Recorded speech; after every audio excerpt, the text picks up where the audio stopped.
For months, the tension between Stephanie White and her roster had been growing behind closed doors. What looked like normal adjustment between a veteran coach and a young, star-studded team soon spiraled into something deeper. As the Fever's games became national events, the pressure grew. Every decision, every substitution, every miscommunication became public drama. White's rigid, old-school system clashed with Caitlin Clark's spontaneous brilliance. White demanded discipline and structure. Clark thrived on creativity and instinct. During one heated practice, White reportedly told Clark that this wasn't Iowa anymore, that she was in the pros now. The room went silent. The air turned cold. From that moment on, things were never quite the same. Players quietly began taking sides, and the locker room divided into two camps, those who stood by White's authority and those who believed Clark's way was the future. By mid-season, the disconnect was undeniable. Clark's influence on and off the court grew faster than anyone anticipated. Her face was everywhere, on billboards, jerseys, commercials. She was the reason the Fever became must-watch television. Meanwhile, White struggled to keep control. Every timeout, every lineup change was second-guessed online by fans who had already picked their side. Steve Simon, the team's owner, saw the writing on the wall. After years of rebuilding, he wasn't going to let infighting derail the most promising era in Fever history. Clark wasn't just a player. She was a brand, a movement, a cultural phenomenon. Simon didn't want to rebuild. He wanted a dynasty. And to build one, he knew something had to change. Behind the scenes, the front office made its move. The decision was made quietly, but it was final. Stephanie White's era in Indiana was over. When White's departure was announced, the team called it mutual, but everyone knew what it meant. She had lost the locker room. In her final meeting with the players, she thanked them for their effort and urged them to keep believing in themselves before walking out, leaving behind an unfinished legacy. But her exit made room for something much bigger, something seismic. Cheryl Miller's name surfaced, and the basketball world collectively held its breath. It felt surreal. The Hall of Famer, Olympic gold medalist, and pioneer of women's basketball was being connected to the Fever job. Fans went into overdrive. Was Cheryl really coming back? Because if she was, this wasn't just a coaching rumor. It was the comeback of the century. Miller's credentials speak for themselves. She isn't just a former player. She's one of the greatest to ever touch a basketball.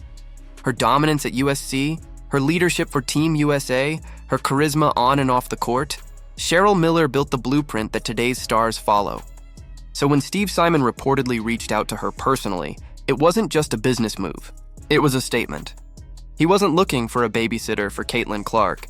He wanted a leader who could command the respect of every player, fan, and executive in the building. And Cheryl, with her fire and fearless attitude, fit the mold perfectly.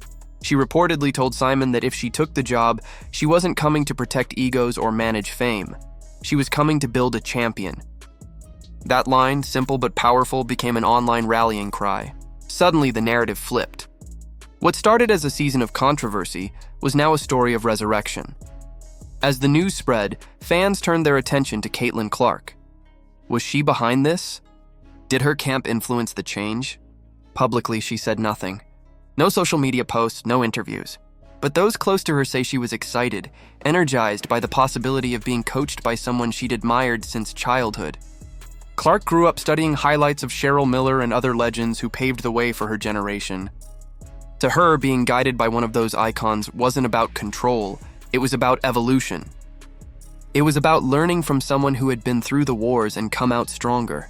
Behind closed doors, sources say Clark quietly gave her approval for the hire, and that subtle nod of support was all the front office needed.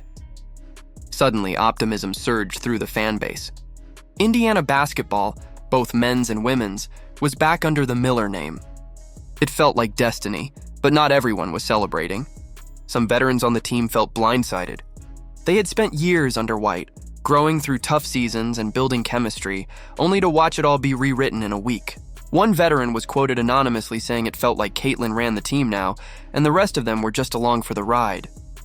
It's a harsh statement, but it reflects a real fear. When one player becomes bigger than the franchise, how do you keep balance? That's the challenge Cheryl Miller will face. She's not just walking into a locker room. She's walking into a storm of expectations, egos, and media scrutiny. Every interaction between her and Clark will be dissected by fans and analysts alike. But if anyone is equipped to handle that, it's Cheryl. She's not afraid of pressure. She built her legacy under it. Her coaching style is known for intensity and accountability. She pushes players beyond what they think they can handle, demanding perfection not for her ego, but for their growth. For Caitlin Clark, that could be exactly what she needs. Someone who isn't afraid to challenge her, someone who can transform her from a phenomenon into a champion. For Aaliyah Boston and Kelsey Mitchell, it's an opportunity to redefine their roles, to step out from the shadows and build a balanced powerhouse alongside their superstar.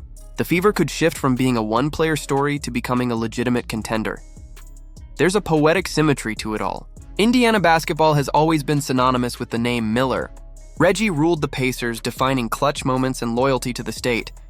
Now, decades later, Cheryl could take that same name and lead the Fever into a new golden era. When the rumor broke, Reggie added fuel to the fire with a simple message online. "She's back. Indiana, you're not ready." It was short, confident, and exactly the spark fans needed. The Miller name carries weight, and now it's coming full circle, uniting generations of Indiana basketball under one family legacy. This move is bigger than just one team. Cheryl Miller's potential return marks a cultural turning point for the WNBA. Her presence alone would elevate the league's visibility, its credibility, and its storytelling. For years, fans and media have begged for narratives that feel larger than life, and this one delivers. The pioneer coaching the prodigy, the legend guiding the future. It's not just good basketball, it's cinematic. Networks are already predicting record-breaking ratings, sponsors are eager to align with the Fever, and fans are treating this like the start of something historic. The stakes couldn't be higher. If this partnership works, it could define the next decade of women's basketball. If it fails, it could unravel under the weight of its own hype. Cheryl Miller and Caitlin Clark represent two eras of greatness colliding in real time.